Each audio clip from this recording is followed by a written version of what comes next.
Oh my god, guys, Cage 6 is dead. I don't know what I'm feeling right now. Oh wait, that was a long time ago. I'm really tardy to the party. I'm late to my reaction to that. But that doesn't change the fact that I still want to talk about it. Because there's a lot of concerns I have for Forsaken. And one of it is Cage 6's death, which I'll go into detail why. But, number one, to all of you, did you fall for Cage 6's death in the sense of excitement, wanting to buy the DLC solely on Cage 6's death? Well, my dear lad, that is marketing at its finest by Bungie. They did the same thing with Destiny 2, where they advertised the game of being a big number 2. We're learning from our mistakes, we're gonna make the game better with tons of loot, and all this other stuff, and guess what? None of that happened, really. We fell for the Bungie marketing. It's really smart marketing. It really, really is.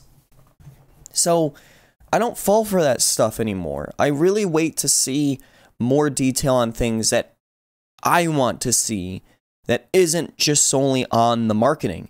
A good example was when Taken King came out, they advertised the game where there's this big bad guy.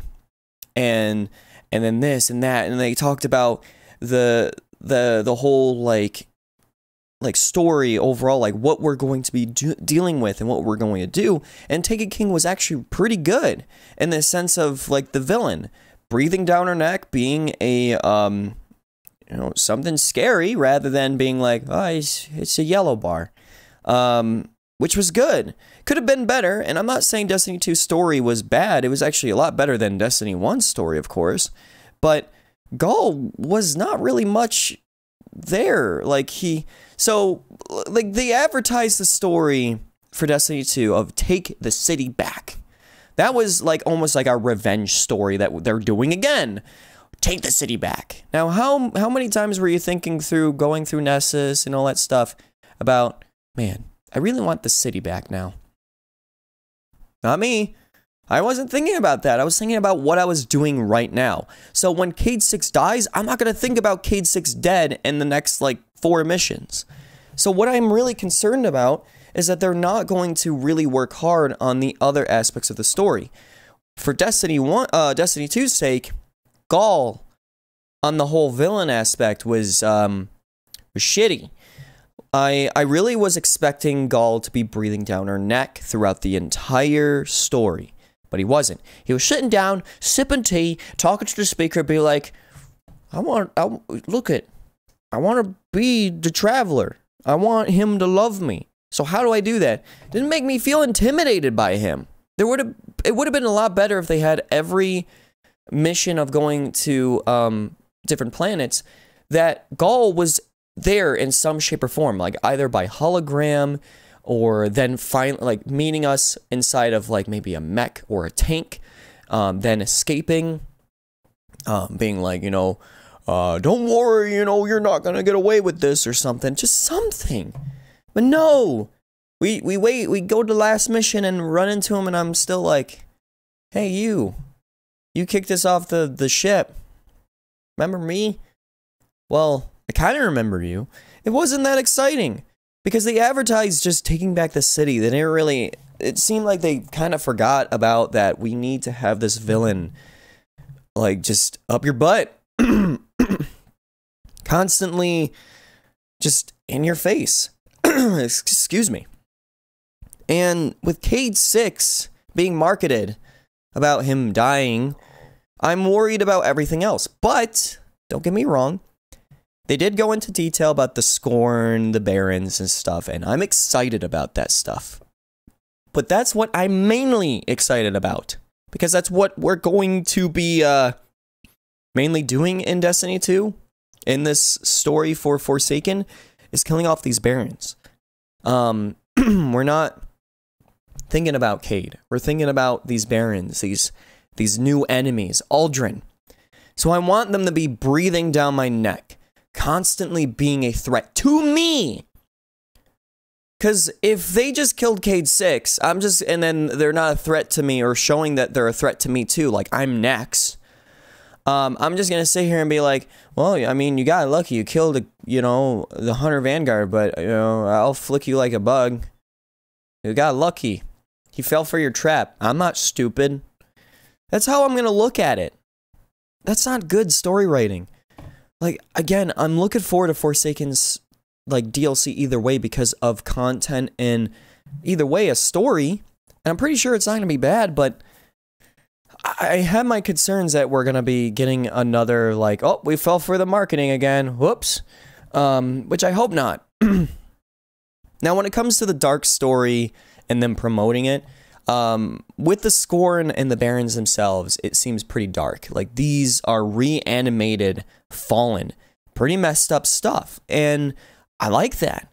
But they need to go into deep detail and depth into these characters and such. Not like, there he is, now shoot him, and then he'll be dead.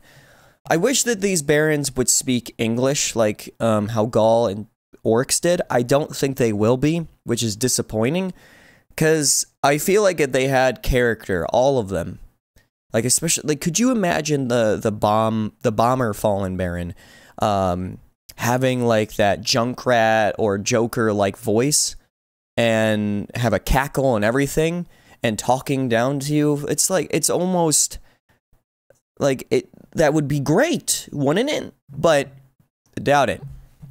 They're just gonna make random noises. I don't know, but I'm not falling for Cayde 6's death either. Do I think that he's forever dead? No. Because could you imagine, if we're gonna go follow the whole marketing thing of Bungie, that if they were to advertise Destiny 3 of him coming back to life? Oh, hell. That would sell lots of copies, because there's so many people who would fall for that. In the sense of, wow, this must be a great game. It's a great game because Cayde 6 is back. It's a great game because Cayde 6 is dead. It's a great game because Gaul took the Traveler. I'm not falling for it anymore. I'm not. Like, I kept playing Destiny 2 going forward because of the content and just having faith in the sense of the Taken King-esque expansion, which in this case is Forsaken, which I'm excited for it for content. For the story, I'm you know, being a little just low on the hype. We're putting pause on the hype. We're lowering it, putting the hype train in the station, and we're just gonna just take it easy. Because if we over hype this DLC and over our expectations, we're gonna be disappointed. And, you know, they're not really going into much detail of what else we're going to do in this DLC. Like, I feel like we're just killing the Barons and then that could be it. But there's the Dreaming City. And I know that there's a raid behind it. And what I'm hoping is that the Barons is just one portion of the story. That there's another story on top of that with the Dreaming City. That's at least what I'm hoping for. Don't know if that's how it's going to be, but I do hope there is. Now, I heard rumors that, and this might be a spoiler, it's not like a leaked anything, it's just people making assumptions that Uldren has been manipulated by Savathun, the god of trickery. And Savathun is the main bad guy, well, bad girl, she's a bad girl, in this new raid. That'd be cool, but I hope we don't kill Savathun, unless that she has enough development in this DLC. I really wanted Savathun to have as much, like, holy crap, this is a bad person, as Oryx did, but more. Because, I mean, they hyped this bitch for a while. But the thing is, when you kill off Cayde 6, what do you have left?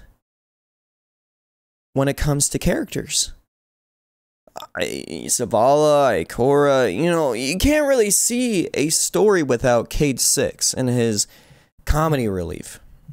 Like his comedic nature in the dark. Like the reason why it worked so well in Destiny 1 was because the game was dark already, but you had a comedic relief with Cayde 6 here and there, while everyone else was serious face.